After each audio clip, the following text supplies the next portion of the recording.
You ask Tiger to solve. This deals with linear equations with one unknown. The final result is x equals 3/5. Let's solve it step by step. Simplify the expression. Expand the parentheses. Multiply the coefficients. Simplify the arithmetic. Group like terms.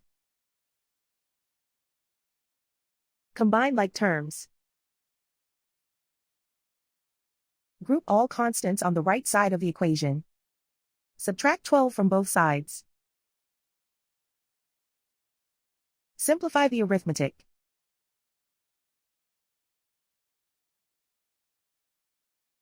Isolate the x. Divide both sides by -20.